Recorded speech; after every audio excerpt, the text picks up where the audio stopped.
In a lush, mysterious woodland where sunbeams danced through emerald leaves, two unlikely friends embarked on an extraordinary journey. Zara, a 5-year-old Indian girl with wavy black hair cascading down her back and warm brown eyes that sparkled with curiosity, skipped along a winding path. Beside her strode John, an 8-year-old black boy with short, tightly curled hair and kind brown eyes that seemed to hold wisdom beyond his years. The air around them hummed with magic, whispering promises of adventure and discovery. As they ventured deeper into the enchanted forest, Zara's yellow sundress fluttered in the gentle breeze, while John's blue t-shirt and khaki shorts rustled softly with each step. The trees seemed to lean in, their branches swaying as if waving hello. Suddenly, a melodious voice caught their attention. "Welcome, young explorers!" chirped a vibrant blue jay perched on a nearby branch, its feathers shimmering like sapphires in the dappled sunlight. Zara's eyes widened with wonder. "John, did you hear that? The bird talked!" she exclaimed, her small hands clasping together in excitement. John nodded, a look of amazement spreading across his face. "I did. This place must be magical," he replied, his voice filled with awe. The blue jay fluttered down to a lower branch, tilting its head curiously. "Indeed it is, young ones. I am Azure, guardian of the Whispering Woods. What brings you to our magical realm?" Zara, her brown eyes sparkling with excitement, stepped forward. "We're on an adventure," she declared, twirling in place and causing her sundress to billow out around her. John, ever the practical one, added, "We're exploring and hoping to make new friends." Azure's feathers ruffled with delight. "Well, you've certainly come to the right place. The Whispering Woods are full of wonders and friendly creatures. But remember, kindness is the key to unlocking the true magic here." As they continued their journey, guided by Azure's cheerful whistles, the forest seemed to come alive around them. Flowers of every color imaginable bloomed at their feet, their petals unfurling like miniature rainbows.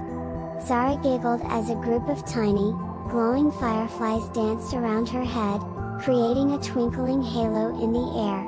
John watched in amazement as a nearby stream began to sing a gentle lullaby, its crystal clear waters sparkling like liquid diamonds. Their first challenge presented itself when they reached a deep ravine. A rickety old bridge swayed precariously in the breeze, its wooden planks creaking ominously. "Oh no," Zara whispered, her small hand gripping John's tightly. "How will we cross?" John surveyed the situation, his brow furrowed in concentration. "We'll do it together," he said reassuringly, giving Zara's hand a gentle squeeze. "Remember what Azure said about kindness? Let's be kind to each other and help each other across." Step by step, they made their way across the bridge. John held Zara's hand firmly, offering words of encouragement with each wobble and creak. "You are doing great, Zara. Just a few more steps," he said, his voice steady and calm. Zara, drawing strength from John's kindness, took a deep breath and pressed on. When they finally reached the other side, both children erupted into joyous laughter, their bond of friendship growing stronger with each shared adventure. As they ventured deeper into the woods, they encountered a group of woodland creatures huddled around a large, gnarled oak tree. A wise old owl with feathers the color of moonlight perched on a low branch, its golden eyes filled with concern. "What's wrong?" John asked, approaching the gathering. The owl hooted softly, "Young Willow, our tree sprite, has lost her way home. She wandered too far and can't remember how to return to her tree." Zara's heart filled with empathy for the lost sprite. "We'll help you find your way home, Willow," she declared, her voice filled with determination. A tiny figure, no taller than Zara's palm, peeked out from behind a leaf. Willow had skin the color of fresh spring leaves and hair that shimmered like morning dew. Her delicate wings fluttered nervously as she looked up at the children with hope in her emerald eyes. John knelt down, offering his hand to the tiny sprite. "Don't worry, Willow. We'll work together to get you home," he said gently.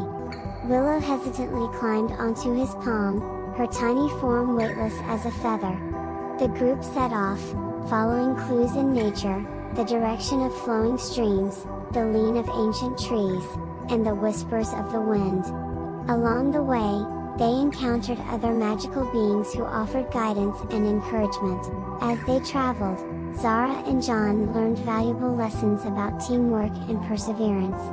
They helped a family of rabbits repair their burrow, assisted a group of fairies in collecting dewdrops for their morning rituals, and even taught a young unicorn how to use its magic horn. With each act of kindness, the forest seemed to glow brighter, as if responding to their good deeds. Finally, after what seemed like hours of searching, they heard a joyous cry. "There? That's my tree!" Willow exclaimed, pointing to a magnificent oak with leaves that shimmered like starlight. The children watched in awe as Willow flew to her home, her tiny form glowing with happiness. The tree itself seemed to come alive, its branches swaying in a happy dance as it welcomed its sprite back home. As the sun began to set, painting the sky in hues of pink and gold, Zara and John realized it was time to return to their own world. The forest creatures gathered to bid them farewell, each expressing gratitude for the children's kindness and help. Azure, the blue jay, flew down and perched on John's shoulder. "Remember, young ones," he chirped, "the magic you've experienced here lives within you. Carry it in your hearts and share it with others through acts of kindness." Hand in hand, Zara and John made their way back to the edge of the Whispering Woods. As they stepped out of the magical realm, they turned to take one last look. The forest seemed to shimmer and wave goodbye, the echoes of their adventure lingering in the air. Though they were returning to their ordinary lives, both children knew they had been changed by their extraordinary journey. They had learned the true power of kindness, friendship, and understanding, a magic that would stay with them forever.